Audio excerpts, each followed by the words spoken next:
Hello, everybody. Welcome. Good morning, good evening, good afternoon, depending on where in the world you are tuning in from. Thank you so much for joining us. We're just having some folks connecting to their audio, video. Before we begin, folks, just a reminder, your microphones have been muted for the duration of the session. So we invite you, of course, to chat with us. If you could just type any questions, comments you have into the chat box. But while we're all here, I would love to know where in the world you're tuning in from. I'm in Victoria, BC, where we love to talk about the weather. So if you'd like to let me know maybe what the weather is like, where you're tuning in from, and we can get started here. So welcome everybody. My name is Ariana Kanjerski and I'm an education specialist at Royal Roads University. Delighted to be here with you today. Of course, I'm joined by some wonderful people as well. We have Dr. Robin Mueller with us today, Michelle Rodrigue, Dr. Dranna Andrews-Brown, and Pirita Mattola. We're going to introduce those folks in just a moment. And at this point, I will pass it off to Dr. Robin Mueller, who will introduce the session today. Robin? Thank you, Ariana.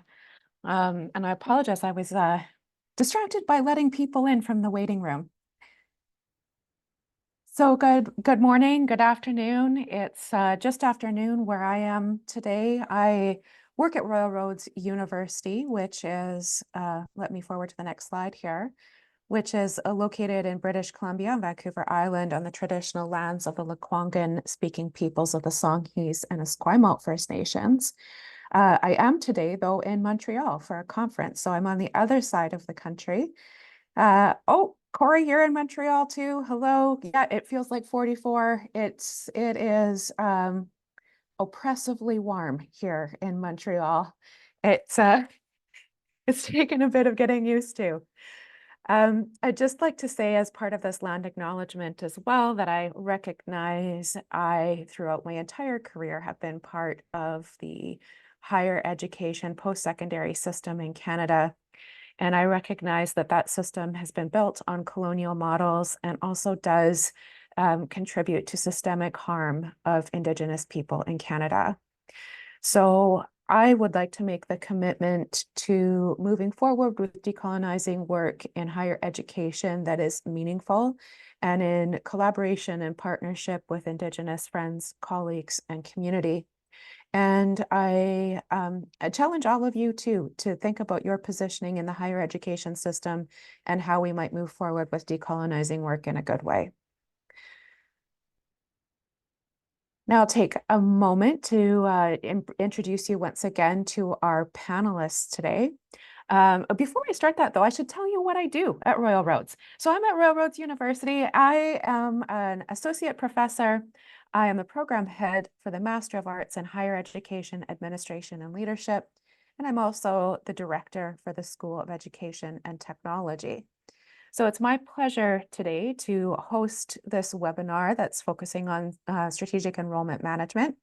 And our panelists today are Michelle Rodrigue from Royal Roads University, Dranna Andrews-Brown from Camosun College, and Pirita Mattola from the University of Saskatchewan.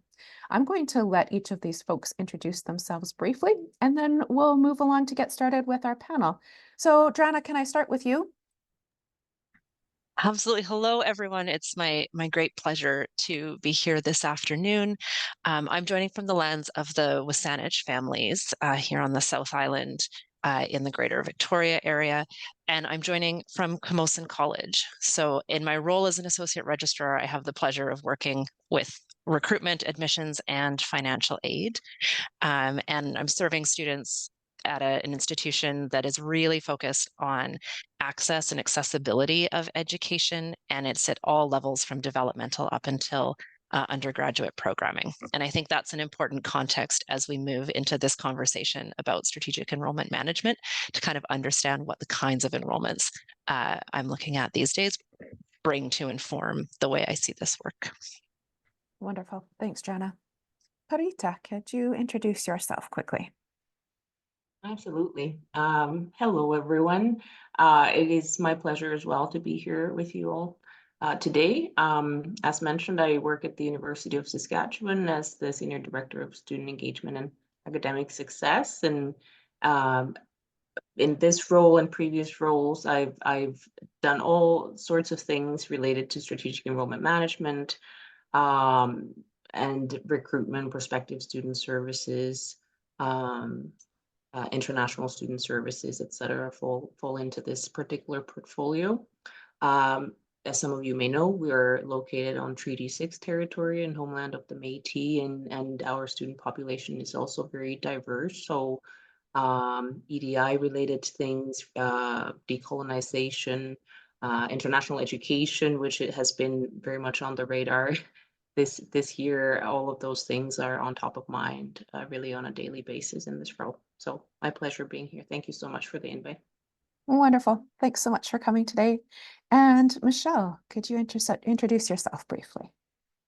Yes, I'm Michelle Rodrigue. I, along with Robin, work at Railroads University. My background here I'm currently the Director of Strategic Enrolment Management Planning.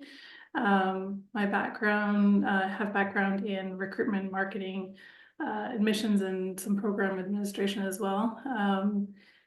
And a lot of that experience I take with me, of course, in the work that I do. And I'm also an alumni of Railroads, so I've also been a student here and bring that to the table too. Thank you, Michelle. Welcome today. And I will move along here to get us started with our panel. So we're interested today in strategic enrollment management, but particularly contextualized in our current higher education landscape, which is characterized by rapid emerging change. So I have a panel prompt that I prepared in advance for these folks to respond to, and I'll just read through it so you know what they're prepared to respond to. And then I'll ask each to respond in turn, and we'll go from there with a conversation.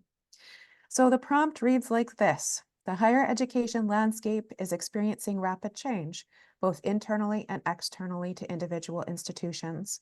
Amidst this change, all types of post-secondary institutions use strategic enrollment management as a mechanism to stabilize student enrollment and success. How do we ensure that our SEM processes are effective during times when change is both accelerating and unpredictable? So Dranna has volunteered to start us off today. Dranna, I'll give you an opportunity to respond to this prompt. Well, when Robin first sent out the prompt, and you're thinking about how do we ensure? I mean, it's a big question. Yes. And first my mind's thinking, are we looking for new tools? Are we looking for new approaches? How do we leverage technology? But then I really started to think about the change and the unpredictability piece that we're living in. And I think at its core, how we continue to ensure that these processes are effective is by making sure that we're never losing the human element of this work. There's such an opportunity in the way that SEM structures and processes connect individuals across the institution and leverage perhaps relationships that might not naturally form in our day-to-day work.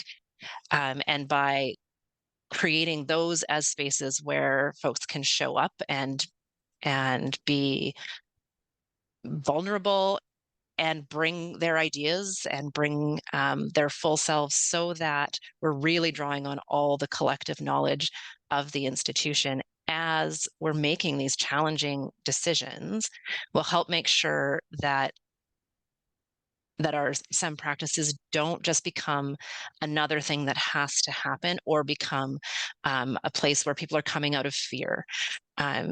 It's so easy when there's uncertainty, when there's that constant change, to kind of really retreat into that space of like, I'll just do what I know, or I'm just going to look at what's in front of me. But if we're really leveraging these cross-institutional connections to hold time for those conversations that are real and address the fact that, we're all individuals and people showing up in these spaces. And ultimately this work serves a community and serves students, that will help the SEM work be really resilient, and should also then feed back into the resiliency of our communities, so that it's not just about making it through this change or making it through this phase, but it can become a framework for those challenging conversations, for those spaces that we're able to not just look at what needs to happen tomorrow, but how are we really planning for the future, taking into account the really human element of it. So I think making sure that that doesn't get lost in the conversations about data, in the conversations about trends, is a key piece of keeping this work really relevant and really meaningful. Wonderful. Thank you. Pirita, I'm going to turn it over to you. Well said. I love that comment you made about human element and not operating from a place of fear, and really trying to, even during times of change and rapid change, come together and break those silos and create synergies, because ultimately I've always seen SEM as something that should be a shared responsibility, because it's really tied to our collective successes as institutions. And oftentimes we may have people in positions where they're kind of carrying that burden of leading SEM at an institutional level. But I think our environment has changed and is changing so much that we need to work together, and we need to make sure that strategy is part of enrollment management. So sometimes we get really focused on just doing enrollment management. And I think, if anything, the last 4 years have taught us that the tools or solutions of yesterday don't necessarily work anymore moving forward. So don't let your strategy as part of SEM become static, because I think now more than ever, we need to be agile in how we operate in order to be successful. And our success requires that our students are successful. So we also can't lose sight of that kind of student-centric lens that I again believe should be at the very center of SEM planning. So maybe I'll leave it there, because that was a lot already. Sorry. No, that's wonderful. Thank you. And Michelle, to round us out. I agree with both of you. I think SEM is a system-wide initiative. It involves such a diverse group of stakeholders across the institution. And we need to be connected, not just across the institution, but at all levels. I think that ties into the culture of the institution too, right? When we build these connections, it helps us in sharing information, gathering information, and the information and the data too is essential to SEM planning and developing strategies and adjusting those. And I feel as though the more we can connect and build relationships and share information, the better we are at gathering the right information we need, and at the right time too. It's a tough thing, because when I was thinking about the question, think about SEM as, we all know so much goes into developing a plan, a lot of time, a lot of research, a lot of information. And when there is a crisis, sometimes time is the one thing that we feel we don't have much of. We might need to pivot at in a very short time. And we've seen some of that, in recent years and very recently. And, but at the same time, if we've been gathering the information and data for some time, and we have access to that, and we have those connections, it makes the work a lot easier to discuss what's happening, to share what's happening, to try to have conversations around what are the consequences if we were to do this or to do that or make these changes. We can, I think, with those relationships, those connections, we're able to make those decisions more rapidly than we might otherwise. Awesome. Thank you, Michelle. What you all have just said has reminded me of some research that I've just completed that I think contributes to this conversation in a really good way. So I did some research recently in a case study that focused on organizational responsiveness during times of rapid change. And I won't tell you much about the study other than the results, which were not surprising, but sometimes difficult to apply. And what came out of this study was overwhelmingly people and institutions are much more capable of responsiveness in conditions of good relationship. So good relationship, meaning conditions of trust, where people feel cared for, and where communication is transparent and frequent and concrete. And those things combined help people to feel safe engaging in responsive behavior in the context of higher education institutions. So with that said, one thing I thought about when I was analyzing this data was, yeah, we know that relationships are important, but they are one of the things that are not traditionally valued in our higher education systems. So how do we do it? How do we build good relationship with our interest holders across campus to do really responsive strategic enrollment management planning and to enact those plans? Any thoughts? Putting you on the spot now.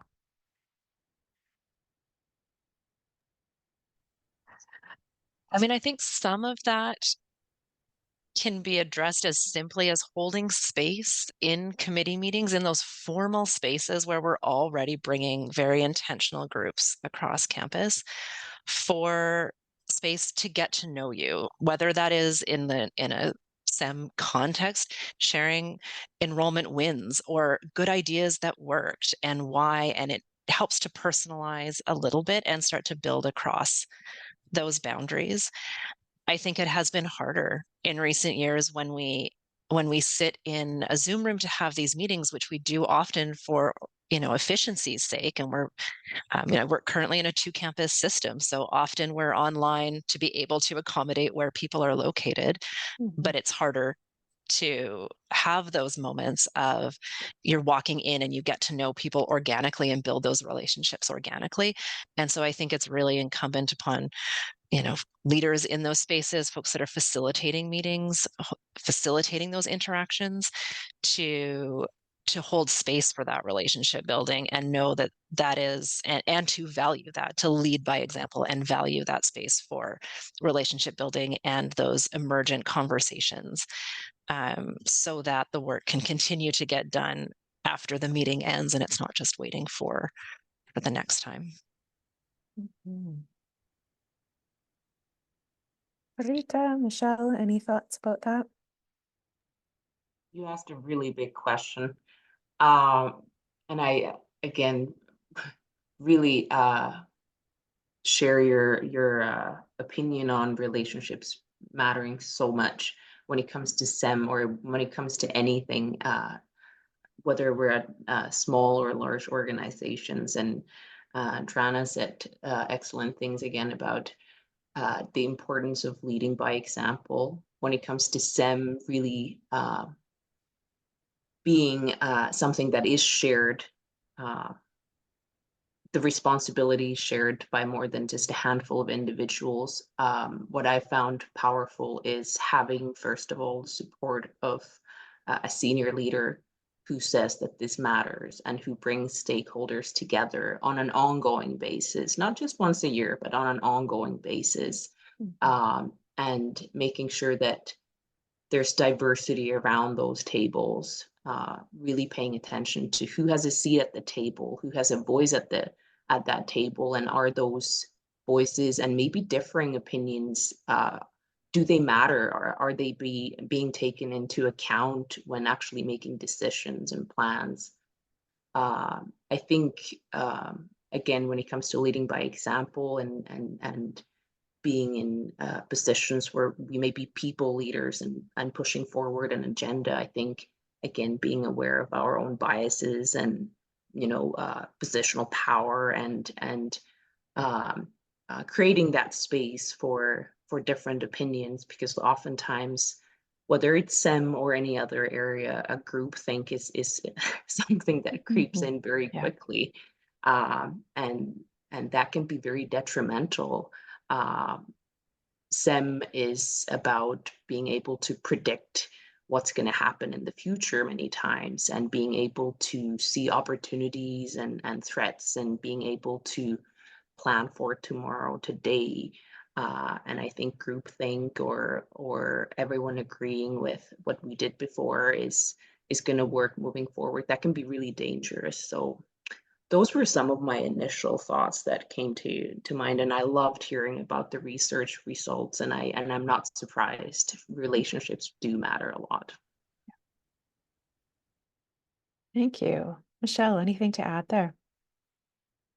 Yeah, I think, yeah, I'm happy to hear about your research. Actually, I'm really intrigued now, actually. I would say, I mean, certainly introducing a structure of some kind is helpful to bring stakeholders together. Having a bit of a formal structure can be helpful, especially if as an initial way of building out those connections.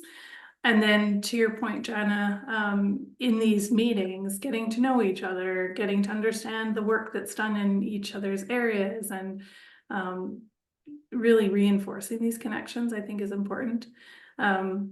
Outside of that, even as an institution, being intentional about bringing the community at large together, introducing individuals who may not, to your point, Pirita, about involving others that maybe a little bit outside of those that SEM structure, but bringing in different ideas and views and individuals who see things differently, I think is important to the conversation. And that allows those sort of campus-wide initiatives allow people from all levels and all spaces in the organization to kind of connect. So that's another way. But Robin, what you said about trust, I think, is really important. And that's foundational to a lot of the work, I think, that we do, not even just with SEM, but about transparency of communication and sharing information, and admitting sometimes where we did something that didn't work out, right? It didn't work. let's say that didn't, and maybe if we can sort of get into the why, but it didn't work, but this is what we've learned and this is how we're going to move forward. So really, really being honest and as much as we can, and sharing that, because it does reinforce the need for trust. It builds trust, and when there's trust, then those connections become easier. And we also then can, if decisions are made, we can trust, we have confidence then in how we're moving forward, even if the decision to move in one direction feels a little uncomfortable, right? We haven't tested that, we haven't tried that. Well, we've established a level of trust that allows us to sort of take that leap and support it too, right? And try to make the best of it. So. Great, thank you. Changing directions just a little bit. I'm interested in exploring a little more. Okay, let me paint a picture here. So we experienced a global pandemic where our approaches to strategic enrollment management changed substantially. You pivoted, as someone said, and it always makes me think of that Friends episode where they're lifting the couch up the stairs and Ross is yelling, pivot. Yeah. So we had the pandemic, we made changes, and then the state of emergency resulting from the pandemic subsided. And I observed across Canada, higher education institutions really desiring to go back to normal. to go back to the way things were. And we know that we're never going to be able to go back to the way things were.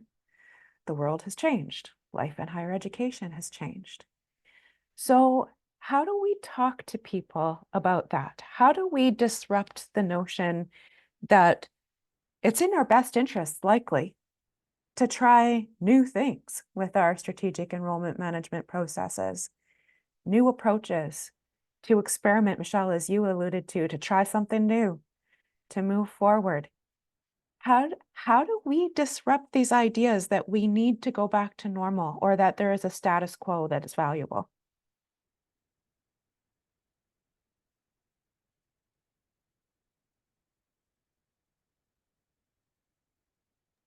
Well, I can go first. Sure, Um, thank you.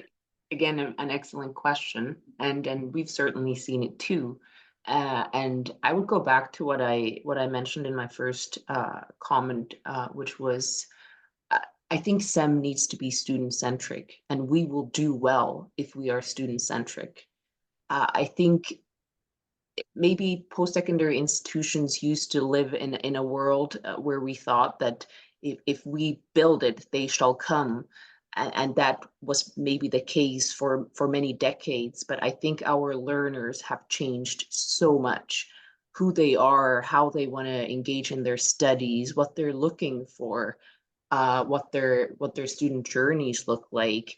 And I think we need to be listening to them.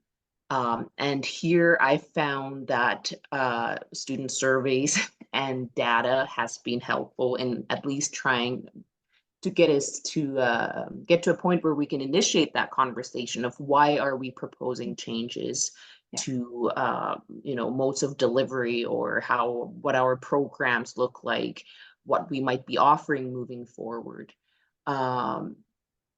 There are going to be programs that are going to be in higher demand than in the past, and there may be programs that are a thing of the past. So there is a lot of resistance to change, and it is difficult, and it's not going to happen overnight or even in a year. But I do think we need to be student centric.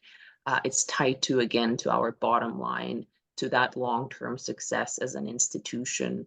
And it should be part of institutional planning, and if students aren't at the center of our thinking, my fear is that it's just going to lead to a gradual failure in a way in that SEM space. So it's difficult, but I think data and student voices that resonate with faculty, leaders, I think those can be really powerful in getting people's attention.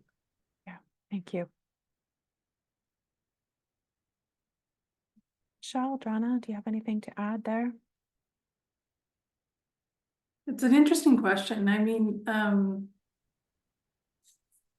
we've during the pandemic, the institutions that delivered a lot of on-campus courses, of course, those were impacted. And the railroads, we offer a lot of blended programs, and so entering that online learning sort of area of focus was not unfamiliar to us, as much as it might have been for some institutions.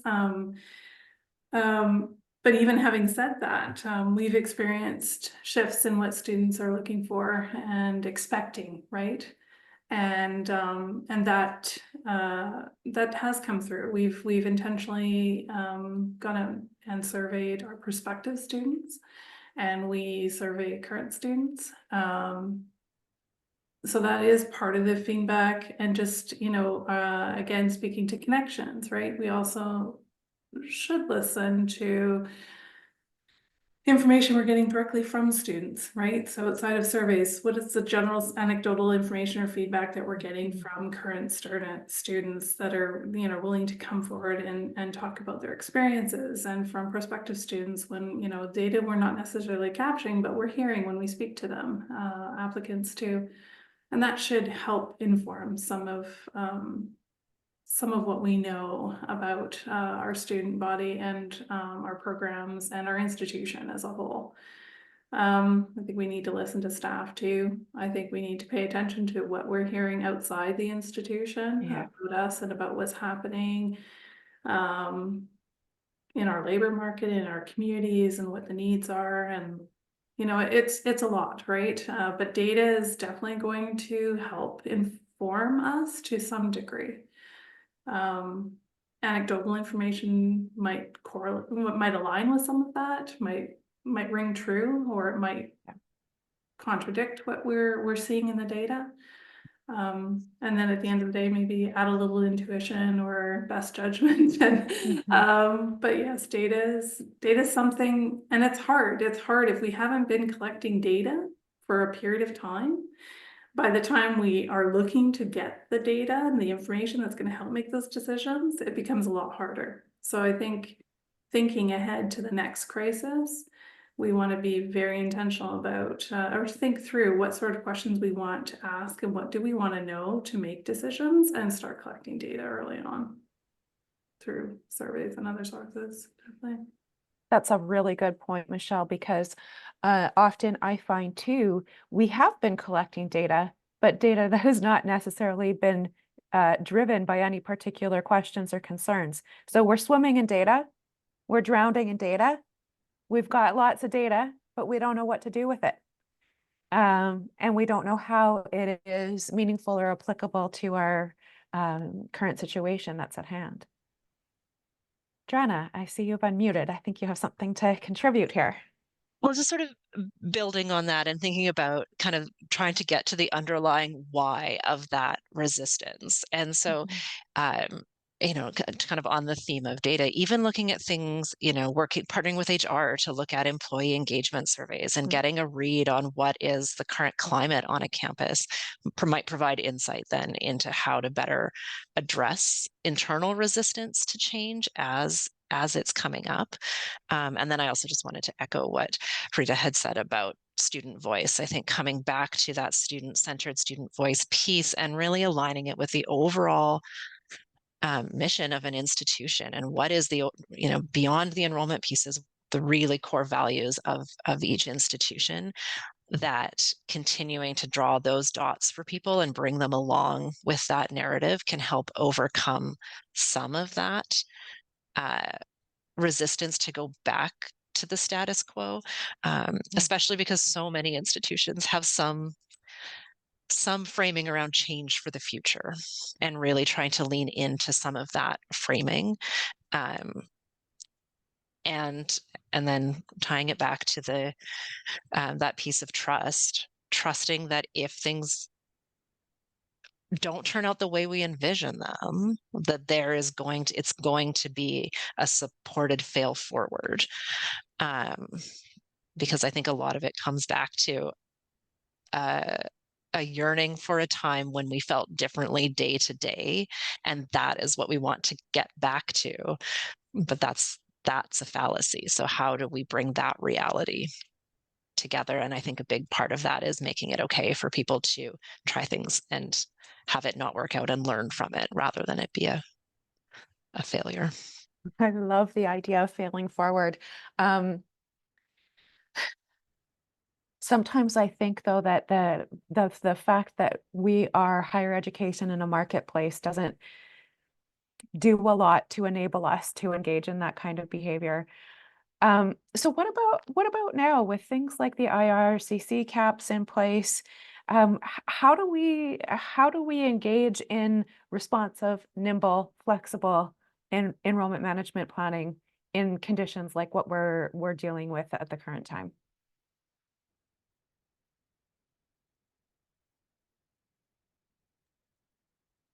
I was thinking of that when you were speaking to an institution's reluctance to make change. With the changes to our FCC, sort of forces change on many institutions and to varying degrees. And so in some ways, it will alter programming potentially, processes and how we do our admissions perhaps. in our recruitment. It'll affect us in many ways, and we don't necessarily have a lot of choice in the matter. And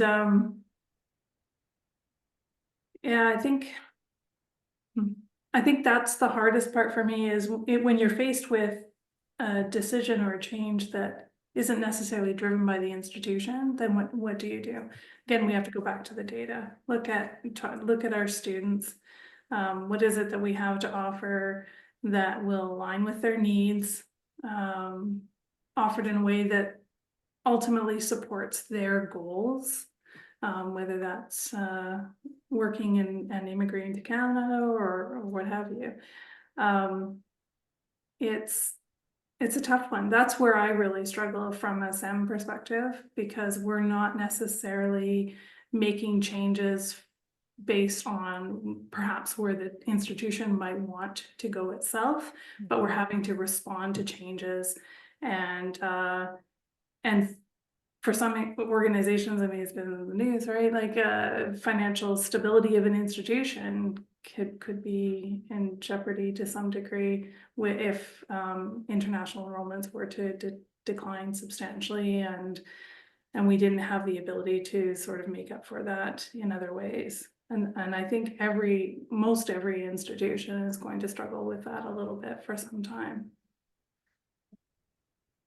I'm in Montreal right now because I'm at a conference, the Canadian Society for the Study of Higher Education. And there is, as you would expect, lots of talk about IRCC caps. And what I've found is really interesting is a very human desire to soften it a little bit, to think about things like, well, you know, right now the caps are only in place for 2 years. So maybe it won't continue to affect us as it is at the moment.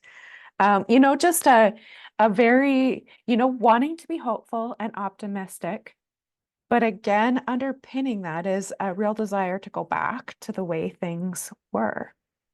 So, I don't know, Dranna, do you have anything to add there? So I've been thinking one of the very practical pieces of the role that I'm in right now is very on the ground, detailed conversations between our registrar's office and school leadership on a regular basis, as well as with our international team, looking right down at the program enrollments and being able to provide a narrative to the bigger numbers and the data that we're seeing coming through. And that at a very practical level is helping us respond, particularly in this environment, because we're able to translate what we're hearing right on the ground from recruiters that are out there, from admissions folks, right up to school leadership on a quick ongoing basis. It's a big investment of time across the institution to sit down on, you know, right now they're about monthly, those meetings, sometimes more frequent than that, and engage in those conversations. It takes a lot of coordination to bring all the right people together at the table, but we're definitely from a flow of information and an ability to react quickly at a very granular level, finding that to be like a very effective tactic in this space that I think will set us up, as we've talked about these bigger conversations about trust and about connection and relationship, sets us up to tackle longer term change in the future. Yeah. Thank you. Pirita. I was listening to the other panelists talk. I had to write down a few things because I feel like this IRCC, the change in policy and the caps and the PALs that have resulted from a shift in policy have been an interesting external force that has really created that level of urgency that sometimes it takes longer to create that level or sense of urgency internally, but sometimes when it's forced upon us, then we're able to create this coalition and come up with creative, innovative solutions because we don't have a choice. And I feel like in our case that's kind of what has happened. And that has also helped us get tremendous buy-in for some of the new ideas that we're now putting forward, because we feel that if we take certain steps and maybe change certain tactics in the SEM space, we'll be better served as an institution moving forward. And because this came from the outside, no one is really questioning most of the ideas that we put forward. And I think what this has also done is shift our focus from intake to really also thinking more holistically of retention and current students. And let's not forget about them being part of that SEM conversation. So yeah, those were just some additional comments that I thought I would add. Wonderful, thank you. In my early time in the higher education sector, I worked in student services, and a key piece of my role was retention. So coordinating retention initiatives centrally within the institution. And it was always an uphill battle to get anyone to listen to anything about retention, about keeping students on our campus. So I, for one, feel fantastic that there is this new attention on the importance of what it means to retain our students and to create the conditions for student success. So I think we have time for one last question before we entertain questions from folks who are in the room here with us, and then turn things over to Ariana. So one last little prompt for you to think about here. How do we generate buy-in for flexible SEM work in our institutions during times of rapid change?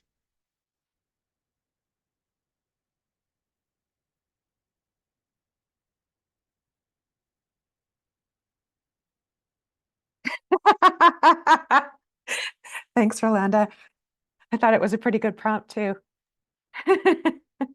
I'll speak to what so it needs to come from the top. We need support, certainly, to see SEM as a priority. We've done that here, created a new office recently that pulls this work together, still involving stakeholders across the institution, but there are dedicated resources that can do that work so that it's not necessarily work that's done off the side of someone's desk or a few folks. So that I find I have a great deal of optimism around that sort of structure and the support that it has from the president, the vice presidents, the executive team. And then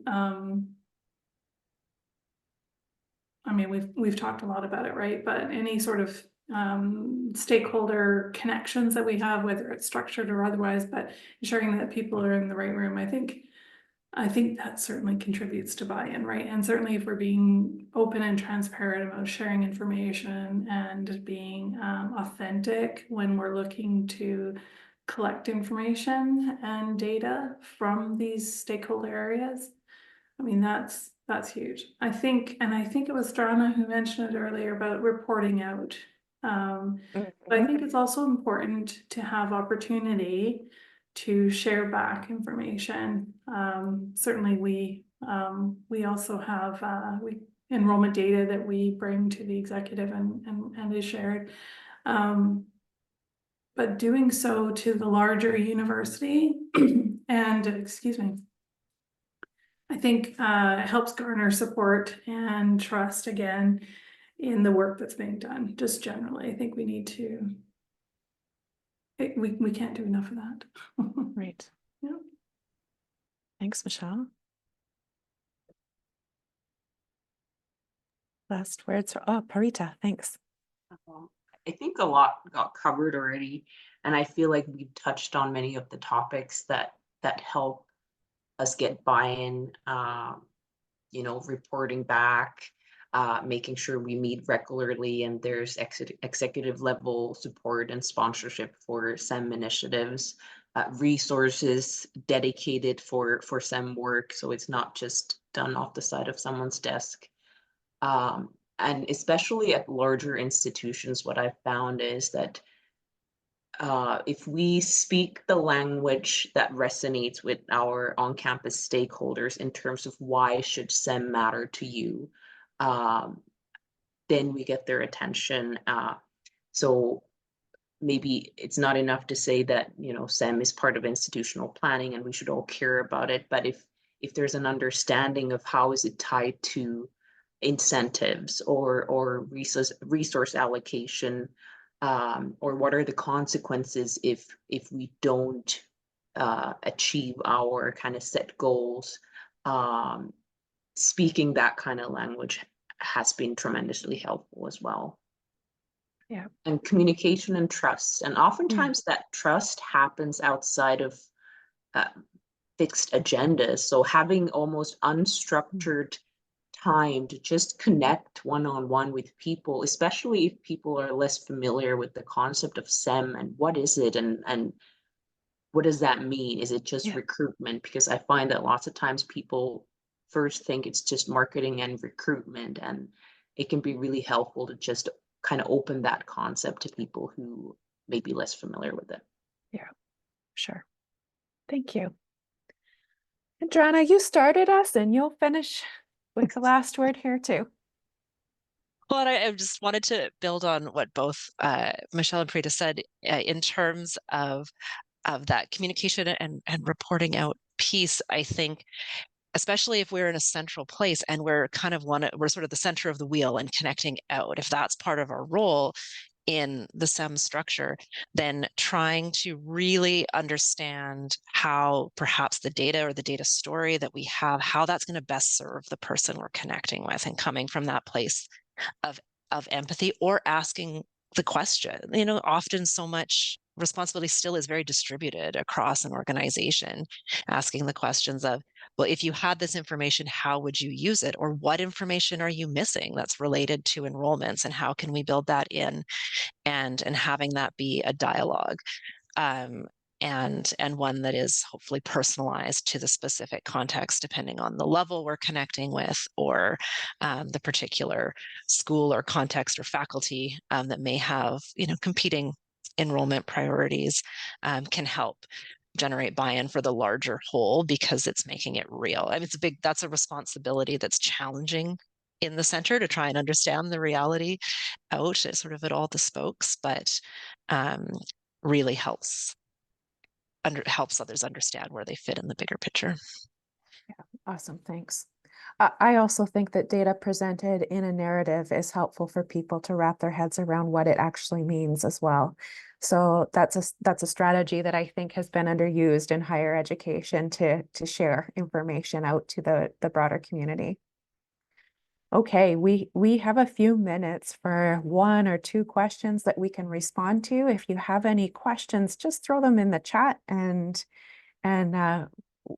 we can respond to you in real time here.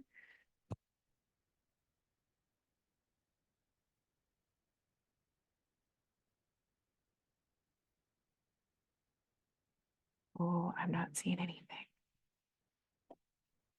Oh, in light of increasing competition and changing student demographics, do you believe it's imperative for universities to collaborate and centralize their strategic enrollment management efforts?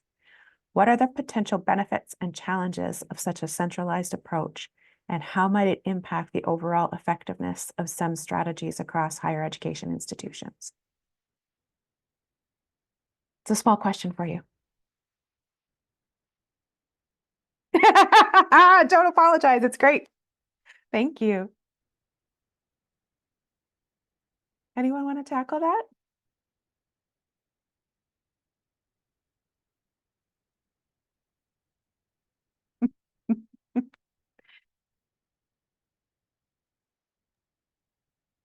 I mean, I can get the ball rolling. Sure.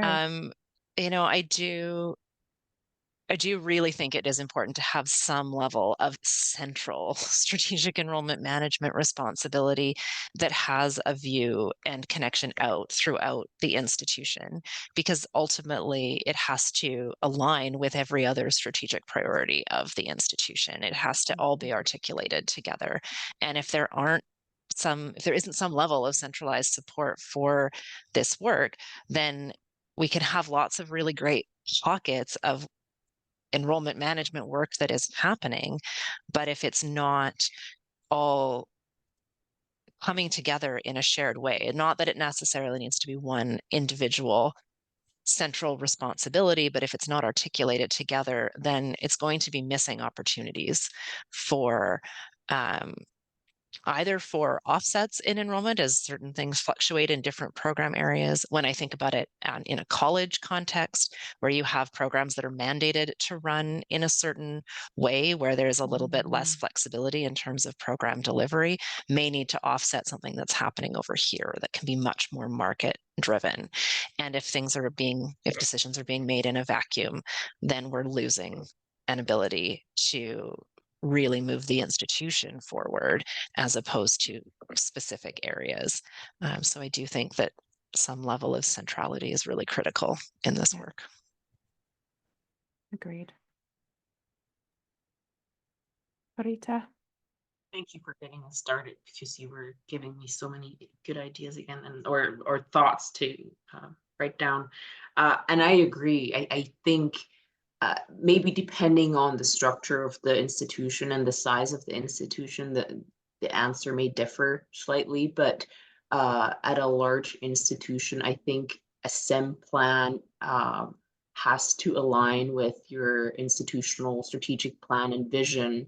Where do you want to head as an organization? So that was a really excellent point you made. When it comes to, and I know I've mentioned this a few times, when it comes to leading SEM work, because I've seen this a few times, what I would caution institutions is not to put everything on the shoulders of one person or two people in a central office, especially if you are structured in a more decentralized way, because what that can lead to is that there isn't an alignment between the span of responsibilities that that person or people are tasked with and the span of control that they have to actually make decisions. They don't necessarily have the positional power to say that we're going to do X, Y, and Z. They're still going to need that stakeholder buy-in to make progress. So one of the things we've implemented fairly recently, which is I'm very optimistic of how things are working currently, is an oversight committee, SEM oversight committee, led by a senior leader in a central office. But there are stakeholders, deans, associate deans around that table, again, to get that buy-in and to demonstrate how do we all play a role in achieving those SEM goals that we've outlined in our plan. So that's an idea, I suppose, to consider. And maybe, I'm sure some institutions already have this in place. Wonderful, thank you. And Michelle, I'm going to put you on the spot here to respond to a question that has come from Holly. What are your thoughts on SEM for graduate students? I'm picking on Michelle here because Royal Roads University primarily caters to graduate students, and our SEM work is certainly alive and well. Yeah, it's what's interesting, I find. So I'm not gonna throw percentages out, but yes, we have a large graduate student population at Railroads. It is the majority, it makes up the majority of our students, for sure. What I find though is, especially around data, if we're looking at external data, it's information is hard to come by.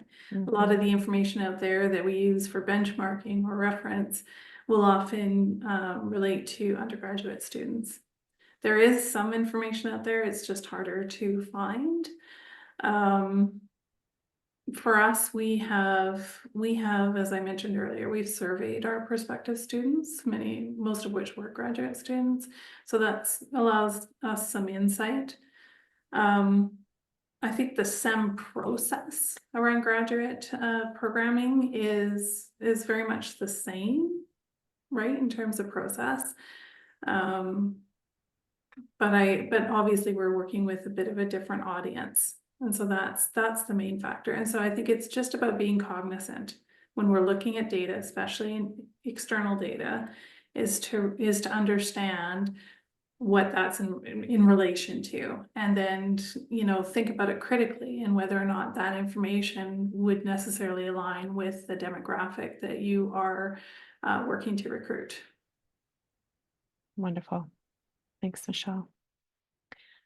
Okay, folks, we're running short on time here, and I'm sorry about that because we have some great questions in the chat.